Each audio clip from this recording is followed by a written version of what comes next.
Hello, and thank you for taking this interview with us. First of all, I want to congratulate you here actually on being appointed as the president, well, the spot for the president. Now, first of all, I've got a question about what is the mission actually of IATFL? IATFL is the International Association of Teachers of English as a Foreign Language, and the mission is in our statement. It's to develop teachers around the world, to link them, to support them, to help them in whatever way we can by providing resources for them.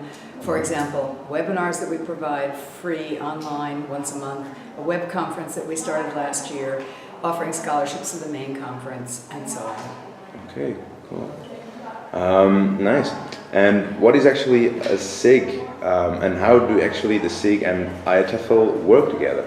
The SIGs belong to IATFL. The SIGs are special interest groups started up by people who felt there was an interest in one particular area. I was the coordinator, for example, of the Business English SIG before I became president. And that's the largest of the 15 SIGs.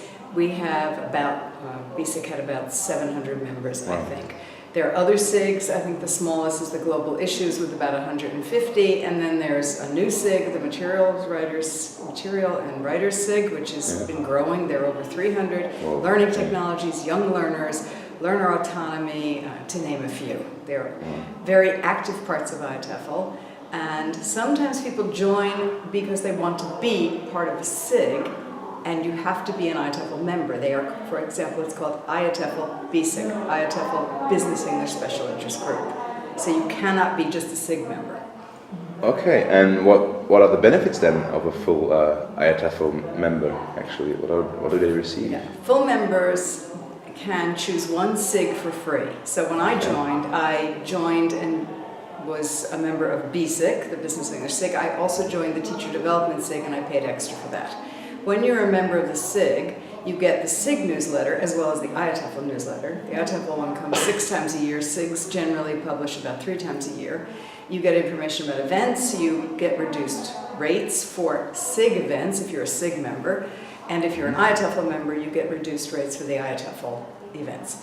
The new thing that we began about 3 years ago was the webinars, which are also in archives, and full members have access to the archives in which they can watch now. I think it's about 20 different webinars by leading people in ELT. Okay, that's I think great. And why should actually Belgian English teachers maybe become members then? Well, if you're a member already of BELTA, you can get the basic membership, which also gets you voices. It gets you reduced rates to the main conference, and there are some other benefits. You don't get a SIG, you can join that extra, but it opens up the possibility of a more global approach. So to be in touch with people from all over the world. The last conference we just had in Manchester, we had 2,640 people from some 100 countries, I think. That's amazing. Which is really amazing. Yeah, There's a jobs market, for example, for young teachers, it's great. There's also an early career teacher membership now. For new teachers, those who've started, they can join and they get 2 years for the price of 1. Okay, that's interesting. Very interesting, indeed. Yes. All right. Now, as I heard before, you said that BELTA is actually an associate of IATFL. Yes. And how actually do they work together? How do they? IATFL has about 136 associates around the world at the moment. Associations begin in the home country, and then they contact IATFL and they say they would like to be part of the organization. They sign an associate agreement.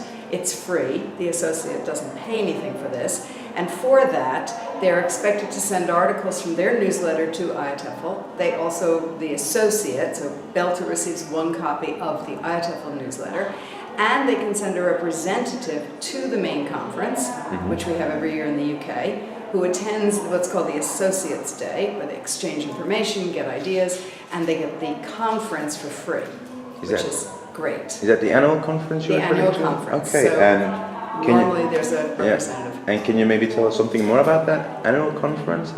I guess the annual conference had this very large number, and I think this was the highest we've ever had, the 2,600. Over 700 presentations. Wow. A full exhibition hall, all the new materials there. It's But That the is thing amazing. about it is that it's so incredibly friendly. Friends who came for the first time said they were just amazed. You know, you stop and you chat with Jeremy Harmer or David Crystal or Scott Thornberry or whoever you happen to see. People are open. It's a very, very open, friendly, welcoming conference. Yeah. And an experience that I think everyone should have at least once if you're in the ELT field. Yeah. Yeah, I think that sounds really something where we should all go to actually. As I think Next year in Birmingham is the 50th IATF annual conference. Wow. So it's going to be The a big big one. deal. The There's big going to be one. a lot of special things going on at that Even more one. than 700 presentations, perhaps. We don't know. I mean, it depends on, you know, it's very Yeah. hard to fit them all in. You have huge numbers of presenters at the same time, Yeah. obviously. But there's a lot going on within the field. It's fascinating. And it's just a place to make contacts, meet people, and get your batteries recharged to go back to the classroom. So. Yeah, I think that that probably helps a lot. Yeah, It does. Indeed. Now, I heard also before that you do webinars, and I heard now there is a one coming up the 24th of May. Right. Can you maybe tell something more about that webinar? Yes, I'm going to talk about the transition from general English teaching to business English teaching. Because it's something that many people are quite nervous about, and as I did it myself a number of years ago, I have some general principles and ideas that people can use to see what they can take with them, and also what they need to learn, and to think about whether they want to go into that field and whether it's something that would interest them, but just to give people an idea of how they can start with that. All right. Well, thank you very much for this interview. It was really perfectly done. Yeah. Thanks a lot. Thank It was really you. nice to have you here. Thank you. you.